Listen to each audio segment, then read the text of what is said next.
Góðan daginn heilsumur. Við ætlum að halda áfram með Roy DeMeo og það er komið að 7. hlutanum. Verðugur er verkamaður launa sinna. DeMeo var ekki eingöngu í þessu til þess að svala einhverri morðfýsn. Hann hafði það ansi gott. Þrátt fyrir áskoranir er seinni hluti 8. áratugsins afar góður fyrir DeMeo. Dollarinn streymi inn og hann flytur inn í nýja villu á Long Island. Húsið er sérstaklega valið þar sem að það þykir vera frekar erfitt að læðast upp að því. Fullkomið öryggiskerfi var sett upp með skynjurum og myndavélum og fleira. Bak við húsið er bryggja og þar var DeMeo með speedboat tilbúin eða þyrfti að flýja og áin leiðir út á South Bay flóann.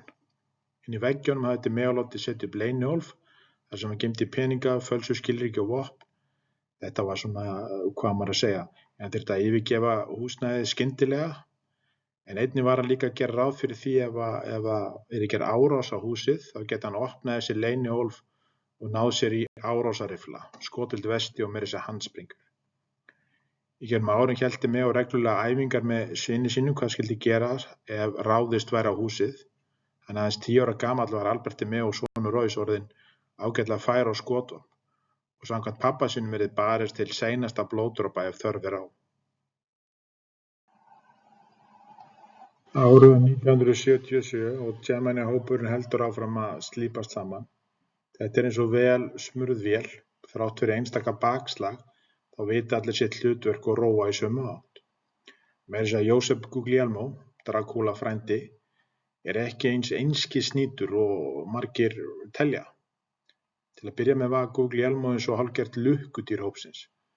Þeir kölluðu hann afa og gerðu grín að hann. En fljótlega fóru þeir að bera meiri virðingu fyrir aldursforsetanum, sér í lagi eftir að Guglielmo sýndi þeim að hann var tilbúinn að beita fyrir sig grófu ofbeldi að litlu tilefni. Guglielmo var alltaf með hníf á sér og dró hann upp á litlu tilefni. Hefðbundin búðaferð leystist upp í eitthvað algjört bull þegar Guglielmo trylltist af engu tilefni og dregur upp kuta. Það hjálpaði að fólk var yfirleitt svo hissa og vissi ekki hvernig það ætti að bregðast við. DeMeo þurfti í nokkur tilfelli að fara og þrífa upp skítinn eftir hann, sannfæra fólk að kæra ekki eða hafa samband við lögregluna. Hann trylltist kannski bara út í það var eitthvað strákar að brjóta blöðin og hann tók eitthvað tryllingu hann var mjög illa við börn.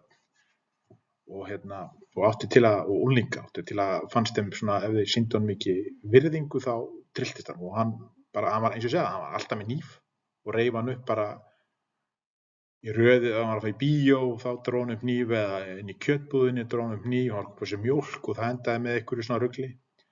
Þannig þetta er klárlega þrátt fyrir útlitið þá er þetta stór hættulegur náungi. Og Guglielmo, hún var líka mikið mun að sanna sig fyrir þessum glæpafélögum sínum. Hann ætlaði sér ekkert að vera eitthvað lukkudýr mikið lengur. En hann fær tækifæri til þess að sýna í hvað hann býr þegar hópurinn fær það verkefni að myrða low-level mafia associate fyrir Lucchese fjölskylduna. Það har aldrei verið skortur á morðingjum í Lucchese fjölskyldunni frekar en hinum 4 fjölskyldunum. En þetta fyrirkomulag er samt ekkert óalgengt. Það er alls ekkert óvanalegt að fjölskyldunar geri hvort öðru greiða. Það er vissulega ódýrara að nota eigið fólk í morð og það er oftast þannig. En stundum er það metið að sé vel þess virði að fá einhvern morðingja úr annarri fjölskyldu til að vinna merkið. Þannig er auðvitað minni líkur á að lögreglan á að tengja saman einhverja punkta ef gerandinn hefur engin tengsl við fórnarlambið. Til dæmis þegar John Gotti lét drepa uppljóstrarann Willie Boy Johnson fékk hann aðstoð frá Bonanno fjölskyldunni. Willie Boy var æskuvinur Gotti og þekkti alla helstu morðingjana sem hann var með á sínum snærum og þess vegna var ákveðið að kaupa sér þjónustu. Það var engin annar en Tommy Karate Pitera, aðalböðull Bonanno fjölskyldunar sem myrti Willie Boy og skildi líki eftir á götun sem skilaboð til þeirra sem ákveða að vinna með lögreglunni. Pitera er einn af þeim fáu sem eru með orðspor ekki ósvipað DeMeo og ég mun líklega að gera umfjöllun hann á næstunni. Allar 5 fjölskyldunar hafa innvíða meðlimi sem þurfa að uppfylla ákveðin skilyrði. Fyrst og fremst að vera ítalskir. Stundum er að nóg að faðinn sé ítalskur en það vinnur alltaf með að vera 100% ítalskur og þá helst sýkilegingur. Þetta auðvitað mismunandi eftir fjölskyldum, tíð og tíma en fyrir hvern innvíðan mafíósa eru cirka 10 associates. Þetta auðvitað mjög gróflega áætlað. En ljóst að það eru þúsundir manna að borga upp mafíupíramídan og flestir af þeim eru associates.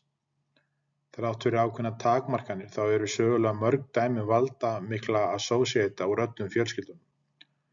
Joey the German Watts úr Gambino fjölskyldunni, Jimmy the Gent Burke úr Lucchese og auðvitað líklegast þá frægast af þeim, Meyer the Bookmaker Lansky, einn volduðasti glæpamaður sögunnar og náinn bandamaður Lucky Luciano.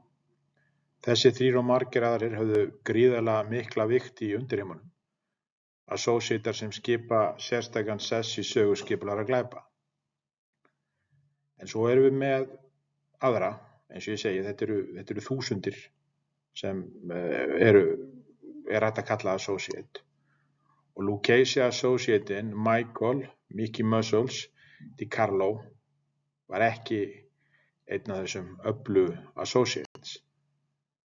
Þetta er kaffistrákur og senditík fyrir mafíumeðlimi sem átti eftir að hljóta grimmileg örlög. Mickey Muscles þótti vera öflugur bodybuilder. Hann átti sína eigin líkamsræktarstöð og var á yfirborðinu nokkuð traustur náungi. Öðru hverju vann hann hin ýmsu smáverk fyrir Lucchese mafíuna og smá sem hann varð hann associate. Mickey var barnlaus og einstæður, aldrei verið við kvenmannkenndur.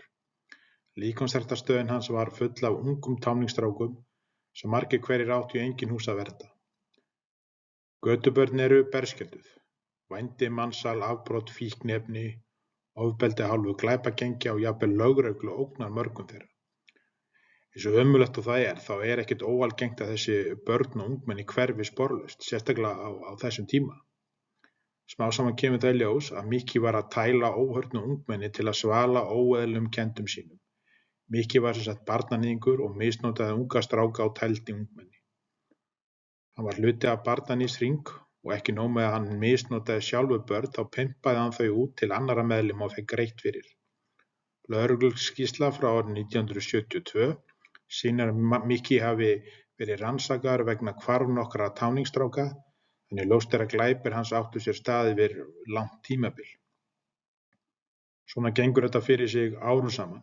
Enginn veit hvað Mickey Muscles misnotaði marga stráka, en þeir voru fjölmargir og einhverjir af þeim voru myrtir.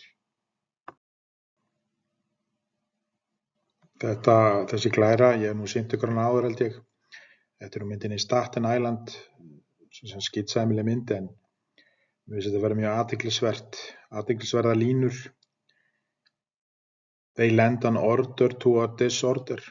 Það er nákvæmlega það sem mafían hefur gert, alveg saman hvað þið finnst hana og ég vil ekki vera að draga upp einhverja glansmynd af mafíunni. Þá hafa þeir í sögulegu samhengi reglað undirheimana. Ef einhver fer yfir strikið þá er hún einfaldlega bara lóað. Hvað er gert við óða hunda? Þeim er lóað. Mafían hefur margoft í gegnum árin drepið aðra glæpamenn sem hafa farið yfir strikið. Og ég held að sé nokkuð ljóst að þegar kemur að manni eins og Mickey Muscles, það er nokkuð ljóst að flestir, jafnvel þótt við fyrirlítum samtökum svo mafíuna, þá segjum við, ef við ætlum að vera alveg heiðvirðir við okkur, þá auðvitað myndum við frekar vilja mafían næði raskati á þeim, heldur en löggan. Og það er nákvæmlega það sem gerist. Vorið 1978 hefur örvinglaður faðir sambandi við engan annan en Tony Ducks Corallo, guðföður Lucchese fjölskyldunar. Corallo veit ekkert hver Mickey Muscles er. Þegar maðurinn segir að hann hafi nauðgað 12 ára syni sínum, veit Corallo hvar vöðvatröllin mun enda. Let's feed him to Roy DeMeo, segir guðfaðirinn við hægri hönd sína og bílstjóra að nafni Salvatore Avellino. Avellino fer til DeMeo og biður hann að afgreiða Mickey og segir að þetta sé sérstakur greiði fyrir Corallo. Það er ekki vitað hvort DeMeo hafi fengið borgað fyrir morðið en þetta er mikill heiður fyrir hann. Að gera guðföður greiða þótt hann sé úr annarri fjölskyldu getur jafnvel bjarga lífi þínu seinna með. DeMeo mun gefa barnaníðingnum VIP meðferð beint til helvítis, svo mikið er ljóst. Þetta er ekkert nýtt fyrir DeMeo-hópinn. Árið 1978 þeir unir vel skólaðir í Gemini-aðferðinni. Mickey Muscles plataður yfir á Gemini-krána til að ræða viðskipti. Kvöld eitt í maímánuði kemur níðingurinn inn á krána. Það eru engir gestir, en krúið er mætt. Þeir geta ekki beðið á sér, búin að hlakka mikið til að fá að taka á aumingjanum. Mickey er ekki einu sinni búin að setjast þegar hópurinn stekkur á hann og byrjar að lemja hann með alls konar verkfærum. Þeir notuðu meðal annars kúluhamar til að brjóta í honum sem flest bein í líkama hans. DeMeo var búin að skipa sínum mönnum að vanda vel til verka. Þeir ætlaði að pynta Mickey til bana og hann mætti alls ekki deyja of fljótt. Á 3 klukkustundum eru þeir búin að brjóta flest bein með kúluhamrinum. Þeir fara skipulega upp allan líkamann á honum í þeim tilgangi að brjóta sem mest af beinum. Níðingurinn er brenndur, skorinn, laminn. Þeir gelda hann, þeir rífa hann úr öllum fötunum. Búkurinn er orðinn meira blálita heldur en húðlita. Eftir nokkra klukkutíma er Mickey hættur að svara áreiti. Þeir telja hann sé á þessum tíma við dauðans dyr. Þeir skjóta Mickey í höfuðið og byrja að skera hann niður. Borelli er úti að passa dyrnar og Rosenberg og Testa ákveða að skreppa út í ferskt loft og fá sér eina jónu með honum. Mickey liggur hreyfingarlaus á gólfinu. Center, DeMeo og Guglielmo standa yfir honum. Þá gerist mjög furðulegur hlutur. Center er komið langleiðina með að saga löppina á honum þegar DeMeo byrjar á höfðinu, en leið hann setur sauginn á hálsinn þá opnar Mickey augun, grípur hálsinn á DeMeo og kreistir. Hann kreistir fast. Mickey er mjög hraustur, við erum að tala náunga með 200 í bekki eða eitthvað. DeMeo verður fljótlega rauður í framan.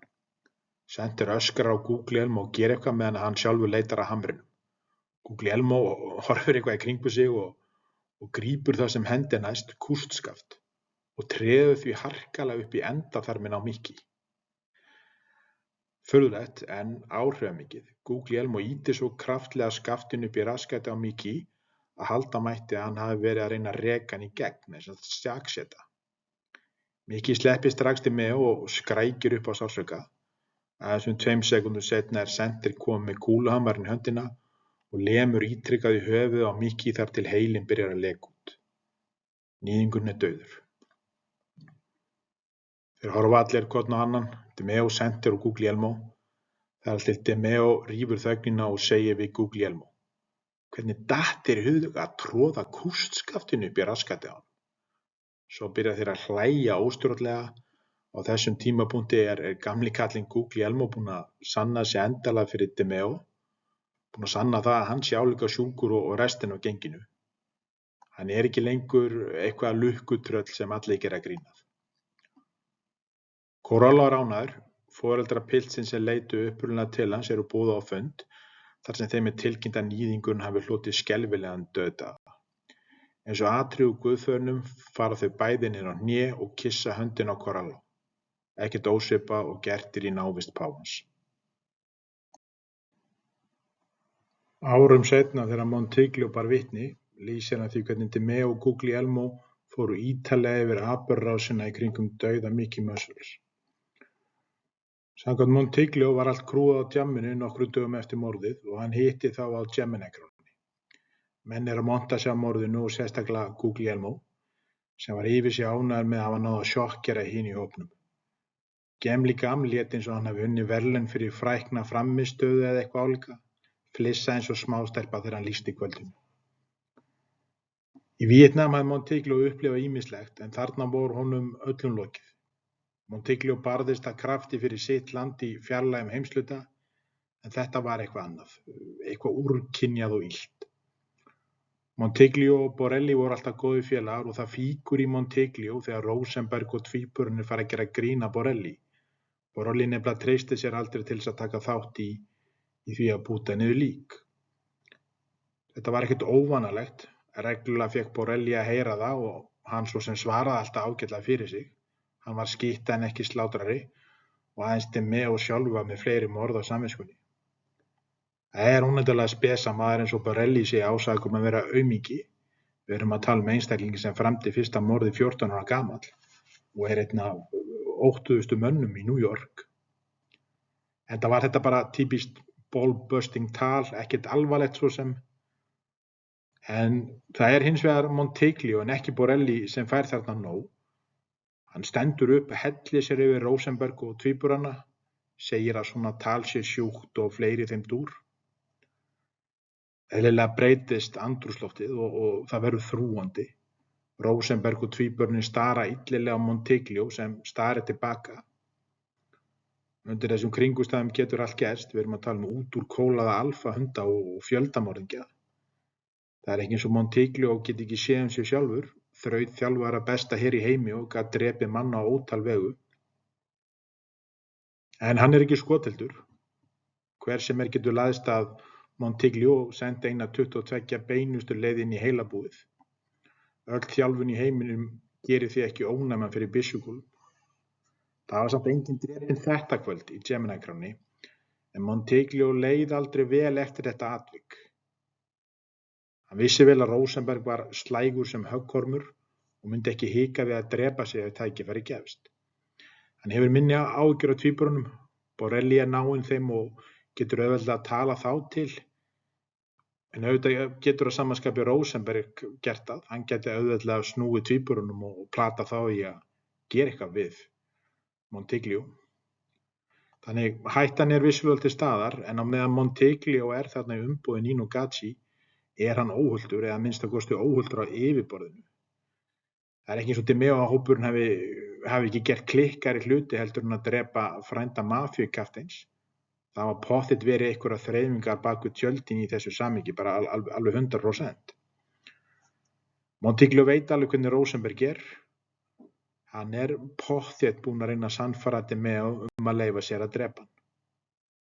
En vonandi er DeMeo hræddur við Gacci að hann dirfist ekki að spá í slíkum hlutum.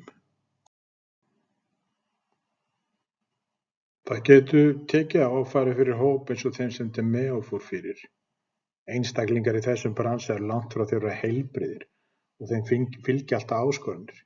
Þú færð ekkert einhvern mann til þess að stunda svona grófa glæpi og ofbeldisglæpi og jafnvel myrða fólk, nema það er alltaf eitthvað meira af þeim.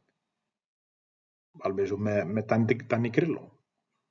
En reglulega þurftu DeMeo og líka Gacci að fara á stjá til að þrífa upp skítinn eftir skjólstæðinga sína. Þeir láta slíkt umstang hafa sig svo lengi sem meðlimur hópsins bæti sér það upp. Hver einasti meðlimur Gemini hópsins var mjólkurkú fyrir Gambino fjölskylduna og eðlilega standa menn vörðum slíka fjárfestingu. Þegar allt kemur til alls snýst þetta pening. Peningar eru eina ástæðan þess að menn eins og Roy DeMeo fengu að ganga svona langt. Þrátt fyrir að dollararnir rúlli inn er öllum einhver takmörk sett og stundum þar yfirstjórnin eða foringjar eins og Gacci og DeMeo að taka erfiðar ákvarðanir. Haustið 78 er Danny Grillo heldur betur búinn að spóla yfir sig. Þetta er búið að vera langur aðdragandi að endalokum Grillo og uppgjör er óumflýjanlegt. Það er engum blöðum að fletta að Grillo var dýrmætur starfskraftur. Ef hefði ekki verið fyrir óstjórnlegt fíknimunstur hans, þá væri fyrir löngu búið að víga hann inn í Gambino fjölskylduna. Nú er staðan hins vegar þannig að DeMeo og Gacci er að reyna að bjarga lífi hans, en sama hvað þeir gera, þá sekkur Grillo alltaf dýpra og dýpra. Á sínum 44 árum hafði Grillo framið nokkuð einn alla þá glæpi sem hægt var að fremja. Hann var óttalaus og alls ekki vitlaus þannig séð, þótt hann vissulega hafði sér heimskulega. Í gegnum árin hafði Grillo oft frumkvæði af hinum þessum glæpum. Hann borgaði háar fúlgur upp Gambino píramídan og var áreiðanlegur leigumarringi. Það er ekki nýtt að fíklar sé að vinna fyrir mafíuna og menn eru tilbúin að horfa fram hjá flestu svo lengi sem umslagið skili sér. Hins vegar er algjört nóg að leita sér hjálpar. Það er ekki leyfilegt að fara í meðferð nema þá að gera það nafnlaust. Þú mátt ekki fara til sálfræðings eða geðlæknis, en hafa verið myrti fyrir slíkt og það eru nokkur fræg dæmi það í sögu mafíunnar. Sagan sýnir nefnilega það að andlega veikir einstaklingar og fíklar eru líklegri til að bera vitni og oft er það metið þannig að öruggar að láta slíka menn einfaldlega hverfa þótt þeir hafi þannig séð ekkert gert neitt af sér. Ferlið var alltaf svipað hjá Grillo. Hann nær sér í gott skor, átti aldrei vandræði með það, síðan er farið á hrikalegt jam sem endaði alltaf í einu reykfylltu herbyggi þar sem fjárhættuspil var við hönd. Grillo hafði myrt nokkra okurlánara, meðal annars Rubinstein, sem hann skuldaði núvirði 30 milljónir króna og þannig getur að losa sig undir skuldum. Þetta eru rosa upphæðir. Grillo skuldaði eingöngu Stein alla þessa upphæð og þá voru fleiri lánardrottnar þarna úti sem Grillo var í stór skuld við, meðal annars DeMeo.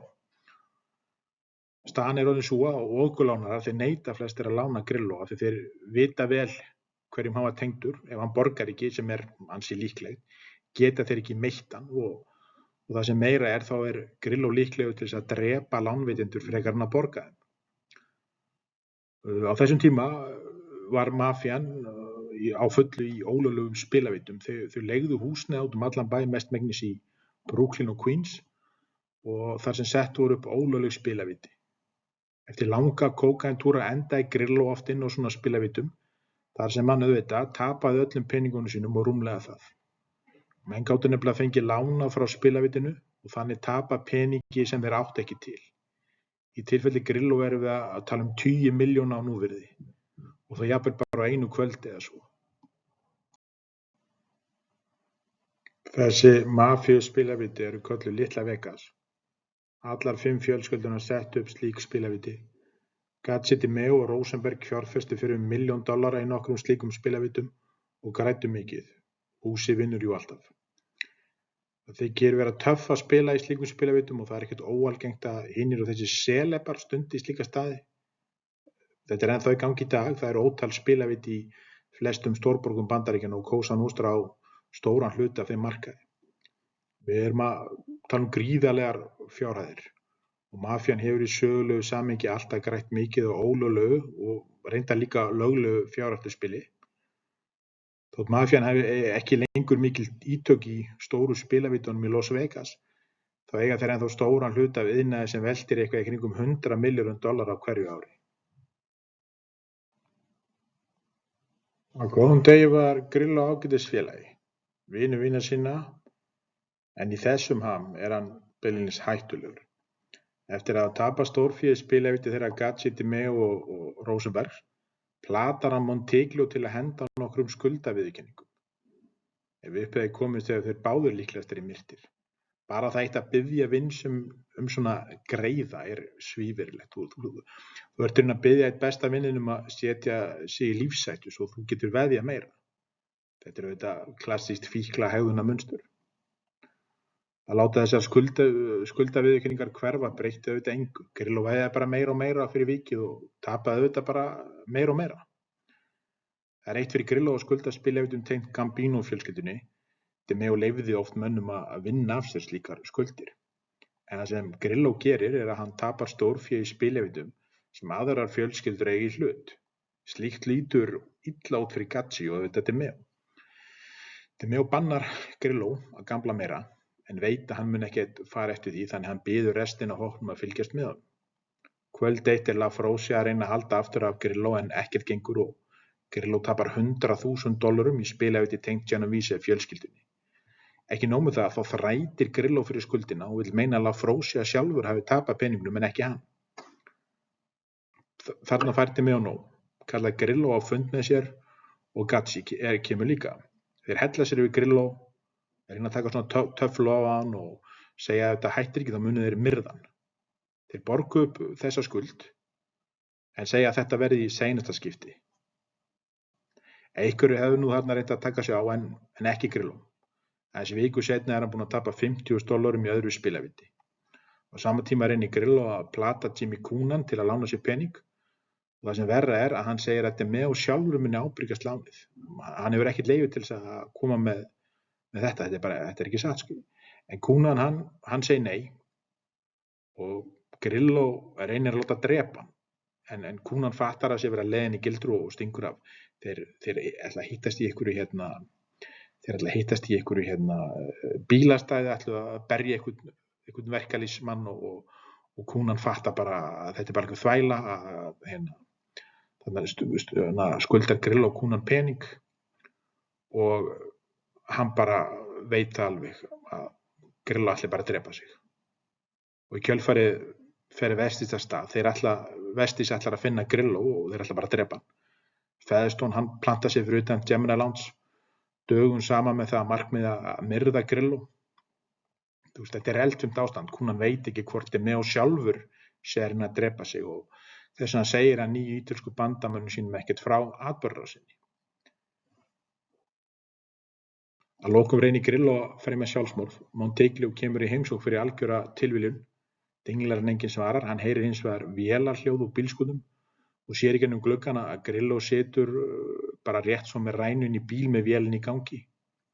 Monteglio sparkar upp hurðina og rýkur inn í reykmettaðan bílskúrinn og rífur Grillo út. Þarna vissi Monteglio að enginn gat bjarga Grillo, þetta er búið spil. Grillo veit að sjálfur, hann kaupir sér líftryggingu á þessum tíma og veit alveg að símhringingin mun líklegast koma. Hann verður boðaður á fund þar sem hann verður myrtur. De Meo fréttir þetta, hann fréttir að Grillo hafi reynt að fremja sjálfsmorð og þá tekur hann þá ákvörðun að Grillo verði myrtur. Og nóvember 1578 er Grillo myrtur af De Meo, Rosenberg og tvíburum. Eina sem Grillo bað var að vera skilinn eftir á þannig stað að líki honum verið uppgötvað, öðruvísi myndi fjölskylda hans ekki fá líftrygginguna. De Meo var ekki tilbúinn að veita þá bón. Líki fær Gemini aðferðina og Grillo endar sundurtættur í Fountain Avenue landfyllingunni. Konan fréttir að Grillo hafi verið myrtur og átta sig á því að hann sé ennþá í náðinni hjá De Meo. Grillo hafi verið einn í þessu plotti sínu að drepa sig. Lífið er ríkt af alls konar tilviljunum og hvað hefði gerst ef Grillo hefði séð, Featherstone hefði séð Grillo ásamt hinum í De Meo hópnum fyrir utan Gemini barinn. Dögum saman, eins og ég sagði það, dögum saman satt gamli sérsveitarmaðurinn Featherstone fyrir utan Gemini barinn með eitt stykki M16 í kjöltunni. Hann ætlaði sér að drepa Grillo. Hvað hefði gerst ef Grillo hefði labbað út með Roy De Meo og fleirum? Svo sé alveg góða líkur að Featherstone hefði bara drepið þá. En það gerist ekki. Það er ekki bara De Meo krúið sem er að styrkjast á þessum árum. Lögreglan er að fá betri mynd á hópnum og rannsóknarlögreglumaður úr morðdeildinni að nafni Frank Pergola er farinn á stjá. Hérna sjáum við mynd frá 2018 af Pergola og Monteglio. Þeir hafa veitt nokkur viðtöl saman og urðu víst ágætis vinir þegar leið á árin. En það sem gerði það að Pergola, hann er að rannsaka son Sams fjöldamorðingjann og hluti af þeirri rannsókn miðaði að því að finna hvort fórnarlömbin voru fleiri en 6. Þegar David Berkowitz var handtekinn og setja með sakfelldur fyrir 6 morð, ákvað Pergola að skoða betur nokkur mannskvörf og morð sem höfðu ratað á skrifborðið sitt í gegnum rannsóknina á syni Sams. Undirheimarnir tala og í gegnum uppljóstrara fær lögreglan að heyra mest af þessu slúðri sem berst á milli krimanna. Þetta er auðvitað slúður en þar sem er reykur þar er eldur og mikið af þessu slúðri vísar í sömu átt. Nafni Roy De Meo kemur æ oftar við sögu og Pergola er það ljóst að De Meo ber töluverða vigti í undirheimunum. Í gegnum rannsókn sína finnur Pergola það út að mörg af þessum óleystu morðum og mannskvörum tengja stolnum bílum. Hann leitar ráða hjá lögreglumönnum sem sérhæfa sig í stolnum bílum og nöfnin Paritesta og Píla Frósía komu upp. Þessi 2 nöfn hefur Pergola margoft heyrt frá uppljóstrurum. Hann er smásaman á að tengja saman nokkra lausa punkta. Það sem gerði Pergola svo góður löggu var það að hann gerði aldrei upp á milli fórnarlamba. Meginstefið sem virtist ríkja hjá mörgum rannsóknarlögreglumönnum í morðdeild New York-borgar var að þessi götu skítséði þurfti að bíða eftir réttlæti þar sem rannsókn á morði heiðvirðra þjóðfélagsþegna gengi fyrir. Þótt fórnarlambið var í góðkunningi lögreglunnar að jafnvel einhverju sem mörgum þætti vera réttræpur, þá er ég að tala vel þekkt skítséði, var Pergola alltaf með sömu nálgunina. Skítséðin skulu líka fá að njóta réttlætis, sagði Pergola margoft við kollega sína, þegar þeir gagnrýndu ástríðu hans við að leysa morð hjá undirmálsfólki. Honum var alveg sama hvort einhver útigangsmaður fyndist myrtur eða velmetinn þjóðfélagsþegn. Pergola lagði alltaf 100% í allar sínar rannsóknir. Það er einmitt þessi nálgun sem skilar honum vel áleiðis. Hún var ekki samum fólki sem samfélaginu var samum og höfðu hingað til ekki fengið réttlæti. En þetta er einmitt típuna sem De Meo hópurinn herjaði á. Ekki að maður ætli að bera einhvern blæ af De Meo og skjólstæðingum hans. Það voru langflest fórnarlömb hópsins undirheima skítséði eins og þeir sjálfir. Og þessu voru þó nokkra undantekningar, þá ber auðvitað að nefna hina 19 ára Jerry Golden í því samhengi. Það er einmitt í sambandi við morðið á Golden að nafla Frósía kemur upp. Það voru ekki bara spiltalöggurinn úti, en þær voru samt þó nokkrar. Það veit enginn nákvæmlega hve margar löggur voru á launaskrá hjá DeMeo. Rétt fyrir dauða hans 1983 sýndi rannsókn FBI að hann var með að minnstakosti 5 NYPD lögreglumenn á launaskrá. Einn af þeim var DeMeo búinn að borga í meira en 10 ár. Þetta er auðvitað lágmarkstala að minnstakosti. Það er erfitt að sanna svona spillingu og ég held að það sé hægt að fullyrða að mun fleiri lögreglumenn hafi tekið pening frá DeMeo. Vægi þessara spilltu lögreglumanna var mismunandi. Sumir vöruðu DeMeo við ef rannsókn var í gangi, væntanlegar húsleitir og fleira. Eins og áður hefur komið fram voru nokkrir lögreglumenn sem rannsökuðu bílaþjófnað á launum hjá DeMeo. Þeir meðal annars vísuðu DeMeo unga og efnilega bílaþjófa. Þú hugsaðu ykkur siðleysið. Þú ert ráðinn til þess að berjast gegn glæpum, en er þess í stað að beina ungum glæpamunum beint til hákarla eins og DeMeo sem munu gjörsamlega éta þau upp. Mér finnst vera ágætis samlíkinga að líka þessum spilltu löggum við knattspyrnuskátaða njósnara. Þessi njósnarar fara út allan heim til að þefa uppi efnilega leikmenn sem stóru fótboltaklúbbarnir lokka til sín. Já, þessi lögreglumenn áttu það sameiginlegt að vera spilltir, en það var þó einn sem toppaði alla. Það var Pete Calabro. Arfleifð Calabro slík að nafn hans mun alltaf koma upp þegar talið berst að spillingu innan lögreglunar. Samkvæmt FBI þá opinberaði Calabro nöfn 11 uppljóstrara sem allir ætluðu aðstoða við rannsókn á DeMeo. Allir þessir 11 uppljóstrarar voru í kjölfarið myrtir af DeMeo og genginu. Calabro sjálfur var grunaður nokkur morð, meðal annars morði á eiginkonu sinni Carmelu, en hún drukknaði undir dularfullum kringumstæðum árið 1977. Málið fór fyrir dómstóla en Calabro var sýknaður og mörgum fannst lögreglan ekki leggja sér nógu mikið fram við að rannsókna kollega sinn. Fjölskylda Carmelu, þá sér í lagi bræður hennar, kom opinberlega fram og ásökuðu Calabro morðið. Þessir sömu bræður voru svo grunaður morðið á Calabro árið 1980 en það morð í dag enn óleyst. Flestir mafíugrúskarar á því að morðið á Calabro hafi verið persónlegt en ekki tengt mafíunni eða skipulegum glæpum. Oft á tíðum bindur mafían þannig lausan hnúta að allir þeir sem ekki treystandi eru myrtir. Þetta miskunnarlaus nálgun en akkur verið að taka ykkur áhættu. En í þessu morði á Calabro virðist það ekki að vera raunin. Haturinn ofta yfirstíga hræðslu og þótt Calabro hafi verið lögregluþjónn og verðmætur starfskraftur Roy DeMeos, það var einhverjir þarna úti sem myrtan. Farið hefur fé betra, verð ég nú að segja. Og oft misjafn sauður í mörgu fé, en það voru auðvitað margar löggur úr öllum löggæslustofnunum sem voru að berjast gegn glæpum af líf og sál. Harðir náungar sem óttuðust ekki mafíuna.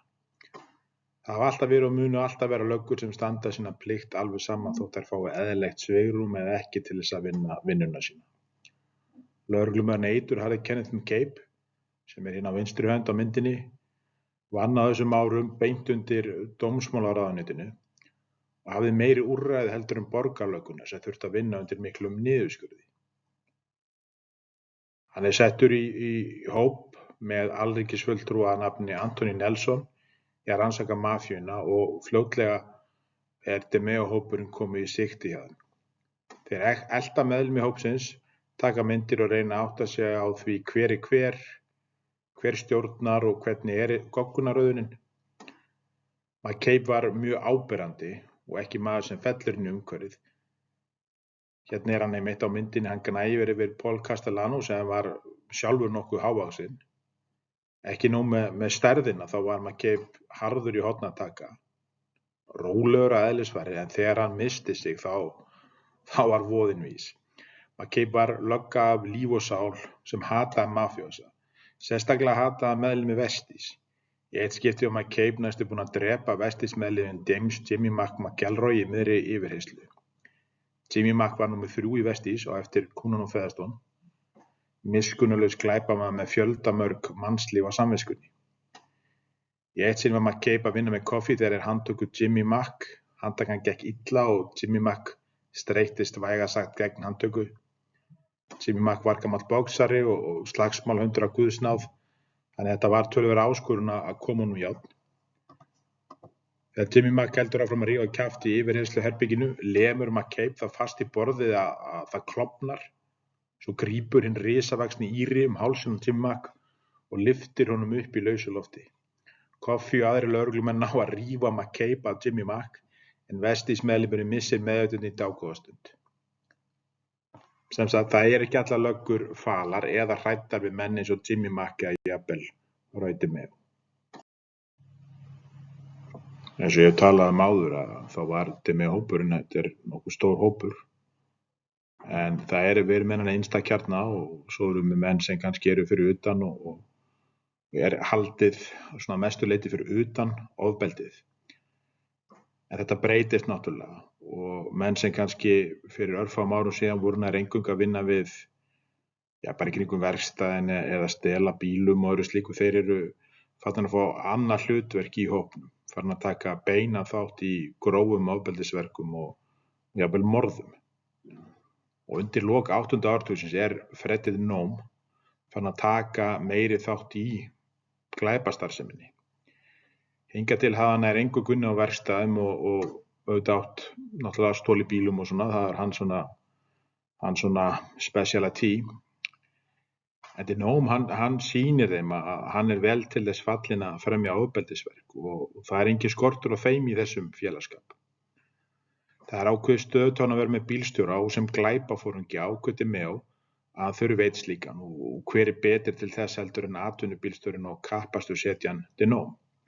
En í þessum heimi, þessum mafíuheimi, þá að vera bílstjóri, þetta hljómar ekkert mjög flott, þetta hljómar ekkert mjög fancy, en það samt þannig að bílstjórar oft miklu meira en bara bílstjórar. Þetta svona eins konar hægri hönd glæpaforingja og bílstjóri til dæmis, ef við förum alveg á toppinn, bílstjórinn hjá Paul Castellano, hann var mjög voldugur maður í raun og veru og hafði töluvert vikt í fjölskyldunni, þannig að þetta ekki alls slæmt fyrir DeNome að vera titlað sem bílstjóri DeMeo.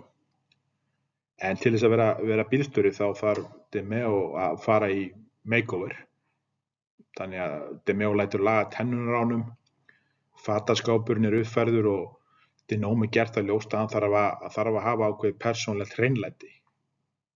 Eins og ég hef talað áður, samband þeirra DeMeo og DeNome var sérstakt. Báðir vildu þeir öðrum vel en valda ójafnið var svipað hjá pari í ofbeldisfullu sambandi. DeNome fór í einu og öllu eftir því sem DeMeo sagði hann að gera. En DeMeo vill að hann verði nýi bílstjóri sinn, þá það bara þannig. Þrátt fyrir góðan ásetning ekki hægt að temja sebrahest. DeNome hættir ekki að vera klikka þótt DeMeo dressa hann upp. DeNome hann bara furðulegur og klúr og dónalegur og bara gerði hluti og subbulegur líka.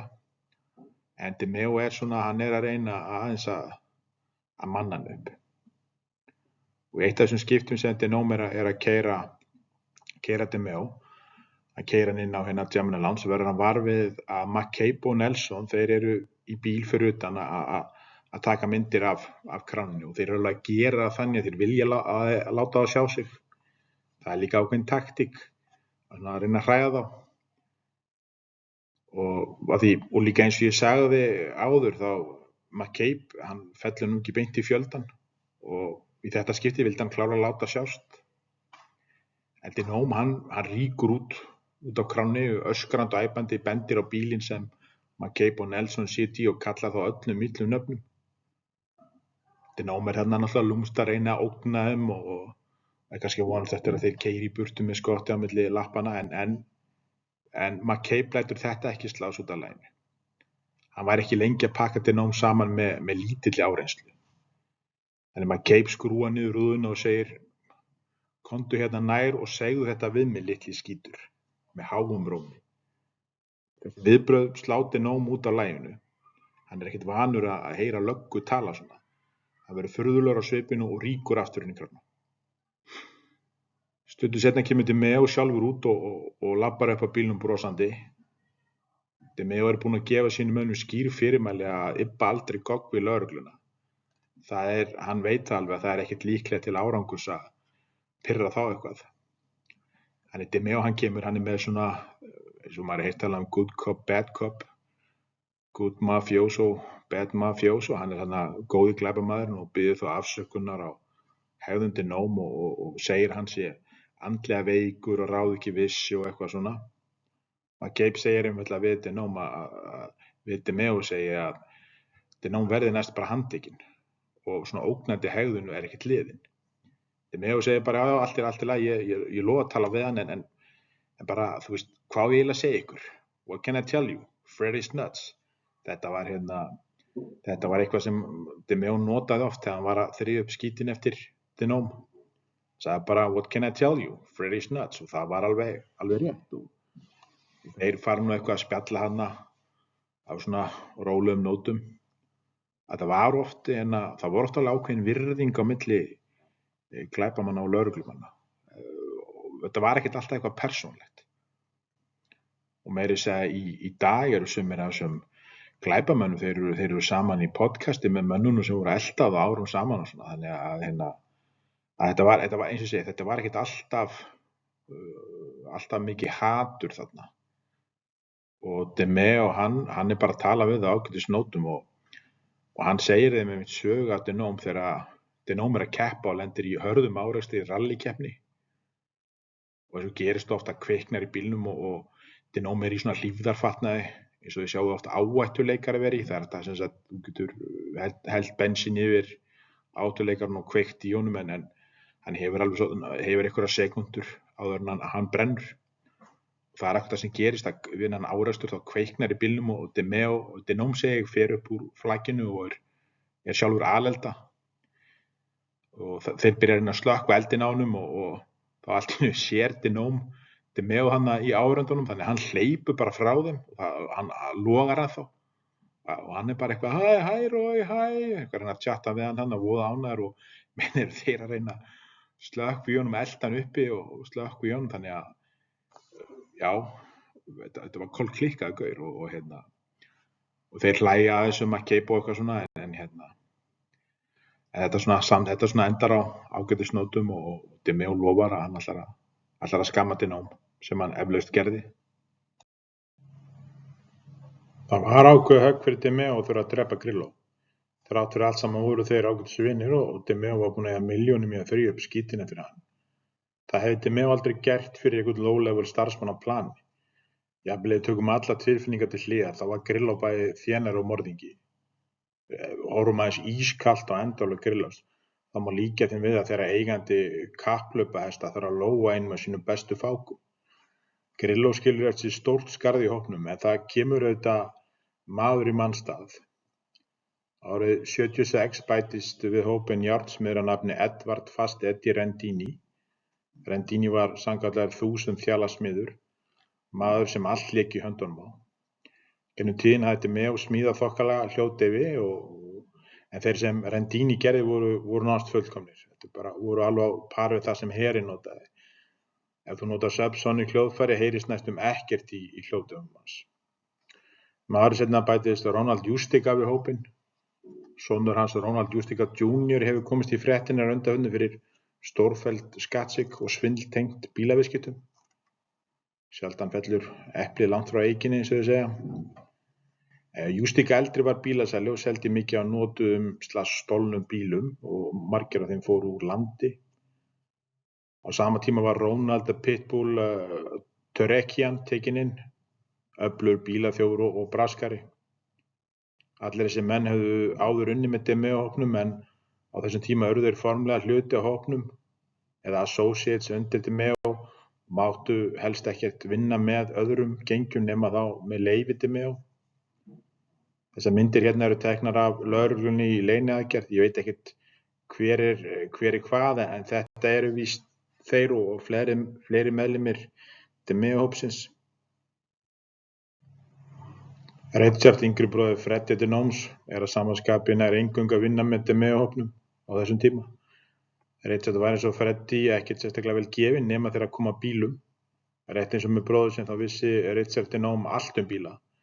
Gat bílana greint þá með að hlusta á hljóði í vélinni, verðlagt notar bifreiðar og auðvitað stólheim og komið í sölu. Örlur Richards eru mjög sorgleg þar sem hann vann alltaf heiðvirða vinnu áður en bróðir hans og DeMeo söktu tönnunum í hann. Freddy var glæpamaður áður en hann kynntist DeMeo. Vissulega hafði DeMeo ekki góð áhrif á hann en hann var velkominn áleiðis á þessari glæpavegferð sinni. Richard hins vegar, yngri bróðirinn, hann vann bara á bensínstöð, hann dópaði ekkert þannig séð, skilurðu, var almennt ekki að umgangast neina glæpamenn nema þá bara gegnum bróður sinn. Það var auðvelt að spilla Richard, hann sá hvernig bróður sinn og þetta DeMeo lifði og vildi á endanum bara hluti af því. En Richard hann hefði frekar átt að halda sig við bensínafgreiðslu, þar sem hann var myrtur 84 ásamt 2 félögum sínum og þau morð eru enn í dag óleyst. Árið 1978 bætist athyglisverður karakter við DeMeo-hópinn, íturvaxinn glæpon á nafni Vito Arena. Allir sem hafa hlustað á þessa frásögn mína vita vel hvaða áhrif DeMeo getur haft á hinn hefðbundna smáglæpamann. Það er ekkert allir í undirheimunum ofbeldisfullir, en DeMeo virðist hafa getað dregið fram djöfulinn úr mörgum þeirra. Arena var áður en hann kynntist DeMeo smáglæpamaður, ræningi eða svona stick-up menn eins og það er kallað, rændi verslanir og fyrirtæki. Joseph Coffey, hann var ekki hrifinn af Vito Arena. Hann segir í bók sinni að Arena hafi verið ógeðslegasti náunginn sem hann hafi þurft að hafa afskipti af á öllum sínum ferli sem lögreglumaður og mafíuveiðari. Þetta eru ansi stór orð, sérstaklega sem Coffey hafi rannsakað mörg á helstu skítseiðum í sögu New York borgar. Þannig samkvæmt honum toppaði Arena þá alla. Tölfræðin er vissulega mismunandi en segjum sem svo að 10% af öllum karlmönnum eru samkynhneigðir. Þeir gætu verið fleiri, það gætu verið færri, það skiptir ekki öllu máli. En út frá því er nokkuð ljóst að hluti af glæpamönnum eru samkynhneigðir og Arena var einn af þeim. Í gegnum tíðina hefur það gerst að mafíumeðlimir hafa verið myrtir vegna þess að þeir eru talnir vera samkynhneigðir. Í Sopranos, mér finnst alltaf gaman að vitna þess í þá þætti að því að handritshöfundar Sopranos, þeir lögðust í heilmikla heimavinnu og Soprano er að einhverju leyti ekkert ósvipað raunverulegri starfsemi mafíunnar. En í þáttunum Sopranos er einstaklingur sem heitir Vito, það er mynd á hann vinstra megin í horninu. En Vito þessi hann er þénar vel, en hann er að lokum myrtur vegna kynhneigðar sinnar. Og þessi karakter, það er ekki tilviljun að velja nafni Vito, hann er pottþétt eitthvað byggður á nafna sínum Arena. En að vera samkynhneigður, það allavega í þessum heimi, þessum svona á þessu leveli skipulagðra glæpa, vinnur það ekki með þér að vera samkynhneigður glæpamaður. Það er alveg á hreinu. Það vill enginn vera eitthvað tík og samkvæmt klisjunni eru hommar aumingjar, kettlingakalla sem gjarnan gert grínað. En þetta er náttúrulega bara klisja. Til dæmis Ronnie Kray sem er annar helmingurinn af Kray tvíburabræðrunum sem stjórnuðu Austur-London með harðri hendi á 7. og 7. áratugnum. Það var enginn sem var að kalla hann einhvern aumingja. En Arena, hann var nú enginn Ronnie Kray, en hann tók samt þátt í mörgum af svæsnustu ofbeldisverkum DeMeo-hópsins. Það er Freddy Denome sem kynnir Arena fyrir DeMeo. Það kemur eflaust einhverjum óvart hve þeir voru lausir við fordóma þegar kom að kynhneigð Arena, en það var aldrei neitt issue. DeMeo og Denome virtust vera skítsaman þótt Arena spili fyrir hitliði. Sérstaklega kemur þetta svolítið óvart með Denome því að hann var algjör redneck og redneckar nú ekki beint þekkti fyrir umburðarlyndi sitt gagnvart samkynhneigðum. En allavega, Vito Arena, hann kynnist þessum aðilum og hann er ótrúlega fljótur að komast inn í þennan innsta hring.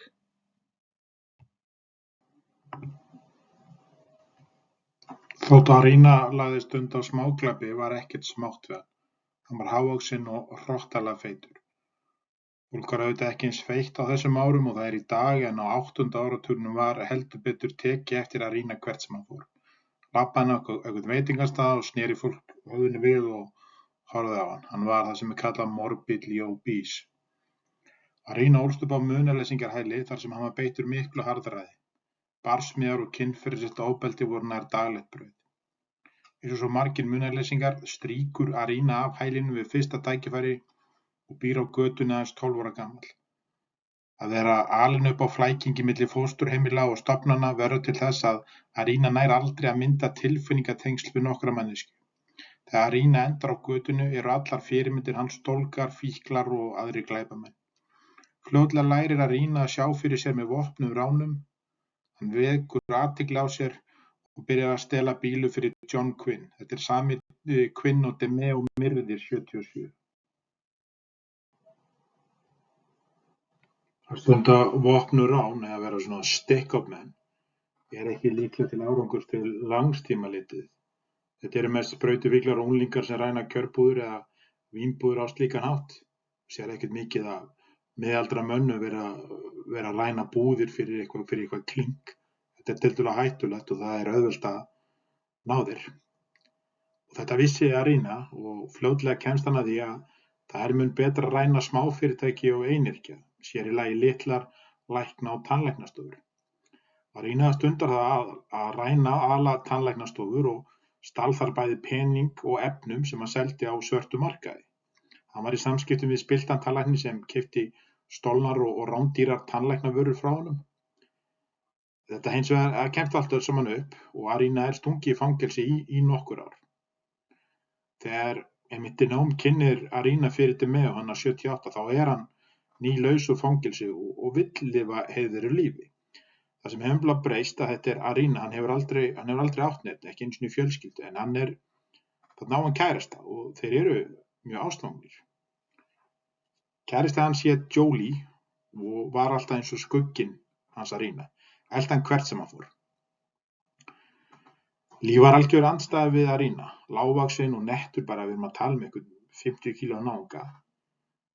En þrátt fyrir að vera kannski líkamlega ekkert harður, þá var þetta engin aumingi svo sem, hann stóð svo sannarlega með sínu manni. Hann var alltaf þegar Arena var að fara eitthvað á fund, þá var hann vopnaður, var Lee vopnaður eitthvað nálægt og var tilbúin að grípa inn í. Þú þarft ekkert að vera eitthvað stór til þess að geta tekið í gikkinn. En þú þarft hins vegar að geta séð mig, það er enga byssur inn í fangelsi og það var mjög erfitt fyrir Lee í fangelsinu. Og þess vegna vildu þeir félagar til að byrja með allavega helst vera lausir við alla glæpi, því að tilhugsunin að fara í fangelsi var skelfileg, þó sér í lagi fyrir Lee. En Arena kynnist og verður ástfangin af Lee í fangelsi og það sem Lee er í raun og veru það sem kallaði bara fangelsistík. En Arena, þrátt fyrir að vera openly hommi, þess að hann var ekkert að felda, þá nær hann að bjarga honum frá nauðgaragengi sem er raun og veru bara búin að eigna sér Lee. Þeir eru að pimpa hann út fyrir sígarettur og annað slíkt og honum er reglulega hópnauðgað. En Arena kemur og hann stútar einhvern náunga hana í genginu, þannig að þeir fá verið í friði. Þannig í nokkur ár þá eru þeir klefafélagar og þeir eru bara, og þetta var ekkert Arena, eins og ég sagði, Arena var ástfanginn á. Og það var ekki þannig eins og það væri einhver einn fangelsisnauðgari að berja annan fangelsisnauðgara til að eignast einhverja tík. Þetta var ekki þannig. Þeir voru saman í mörg ár. Og að því að þrátt fyrir að vera, eins og ég segi, yfirlýstur hommi, þá gat Arena alveg séð sig og kærasta sinn. En það sem þeir voru hræddir að þeir færu aftur í fangelsi, þá eru þeir skildir að. Þá það væri ekki gott. En þrátt fyrir heiðvirðar áætlanir til að byrja með, þá er eins og svo oft áður, hugmyndin skjótfengin gróða er aðlaðandi. Og ótrúlega skömmum tíma er Arena komin inn í innsta hring DeMeo-hópsins. Hópurinn var auðvitað nokkuð stór, en inn í þessum innsta hring, þá erum við að tala um Rosenberg-týpurana, Borelli, DeNome og Guglielmo og fleiri, þá allt í einu er Arena komin á ótrúlega skömmum tíma. Það hefur nefnilega komið mafíugrúskurum á óvart hve fljótt Arena náði að öðlast traust DeMeo. Það voru tugir manna tengdir hópnum á mismikinn hátt, en þessi innsti kjarni var í gegnum árin nokkuð þéttur. En allt í einu er einhver feitur kynvillingur kominn hann inn og er heldur betur að marka sín spor í sögu hópsins. Rétt eins og með Guglielmo og Freddy DeNome, þá var Arena ekki mjög virtur meðal mafjósa. Þeir litu á svona menn sem óttaleg viðrinni. En þótt undarlegt megi virðast, þá blómstruðu þessir menn í DeMeo-hópnum og þá sér í lagi Arena. DeMeo, hann hafði þennan hæfileika. Hann sá kannski eitthvað svona, hann sá einhverja menn sem voru óttalega 0 og nix og náði einhvern veginn að nýta þá alveg til fullustu. Montiglio talar einmitt töluvert um Arena og hann segir eftir tvíburunum hafi hann verið úrkynjaðasti morðinginn í DeMeo-hópnum, gjörsamlega samviskulaus og hikaði ekki við að skjóta menn fyrir litlar sakir. Það voru ekkert allir sem treystu sér til að taka þátt í Gemini-aðferðinni. Að búta niður lík, það bara ekkert fyrir alla. En Arena, hann einhvern veginn bara labbar beint inn í þetta og bara, ok, og bara gera þetta. Hlunkurinn gúffaði í sig pastaréttinum hans Guglielmo, ennþá með blóð að putta. Hann hafði ekki einu sinni fyrir því að þrífa sig almennilega eftir slátrunum. Það verður samt taka með í reikningina að Arena var harðsvífari glæpamaður áður en hann gekk til liðs við DeMeo-hópinn. Hann þurfti ekki að láta sig segja sér það tvisvar að taka þátt í grófum ofbeldisathöfnum. Með smá hvatningu frá DeMeo byrjaði Arena að búta niður lík eins og enginn var morgundagurinn.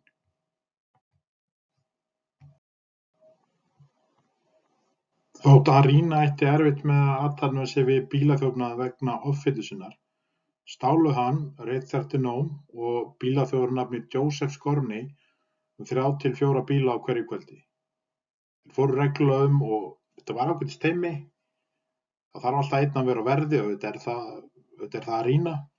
Það þarf einn að vera aðstoð og svo er einn annað undir mælaborðinu að reyna að tengja bílinn eða hotværa bílinn.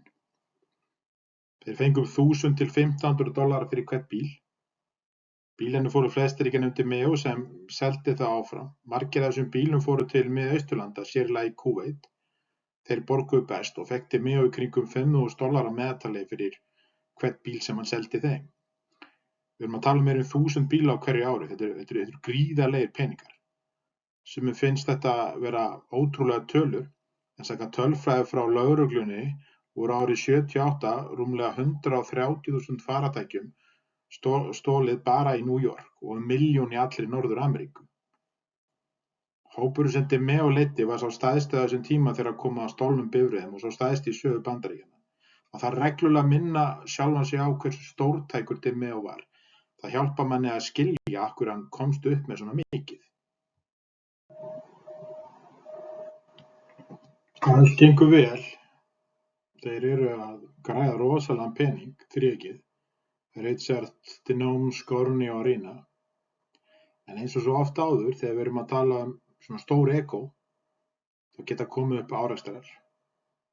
Og Adam var ekki lengi í paradís. Þrátt fyrir afkastamiklu samvinnu Richard Denome, Scorni og Arena leið ekki langur tími þar til kastaðist í kekki á milli Richards og Scorni. Richard var öfundsjúkur út í Scorni. Scorni kunni að fara með peninga og var mun efnaðri en Richard, átti fallegri kærustu, fallegra viðhald, fallegri bíla, fallegra hús.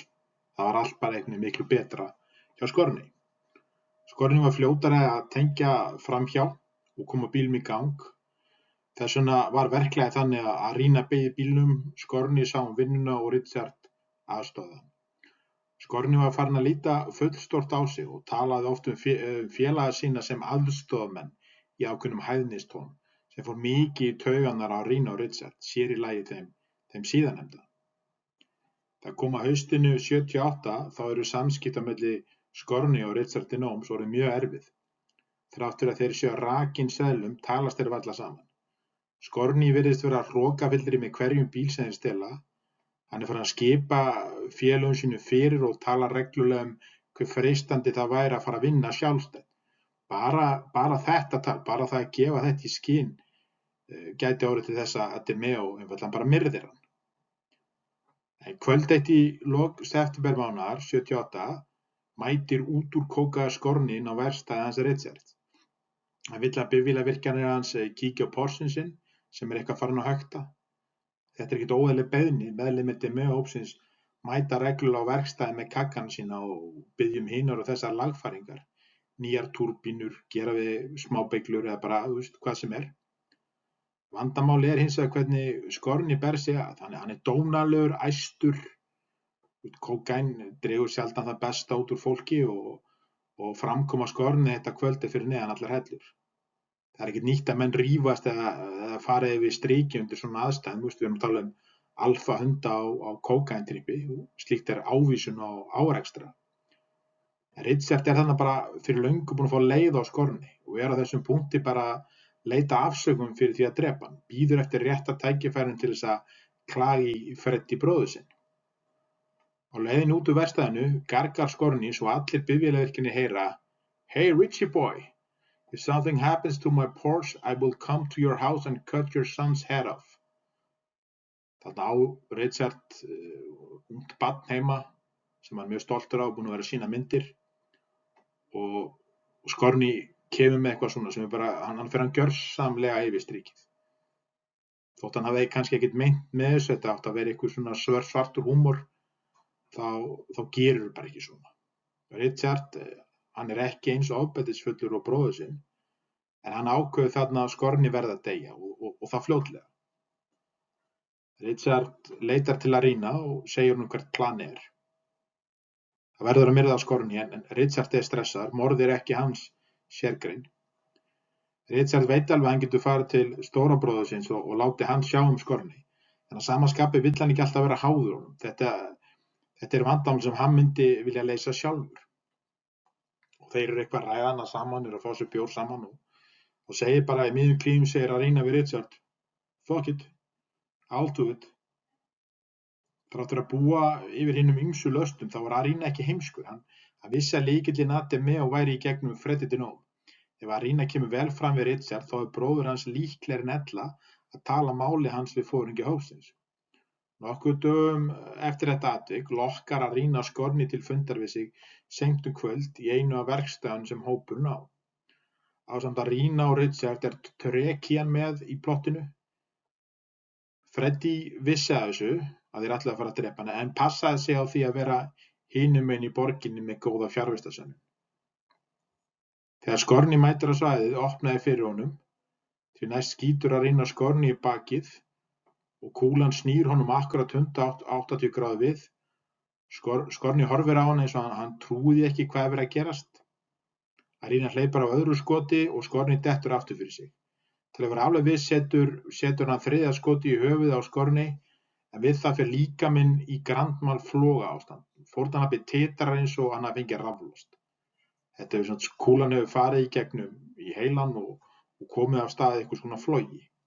Hann hefur líklegast verið dáinn hana undir þessum kringumstæðum. Og akkúrat á sama tíma stendur byssan hjá Arina á sér og sem er ekki þannig sé óvanlegt, hann þarf bara að afjamma hana eða rakka nýrri kúli.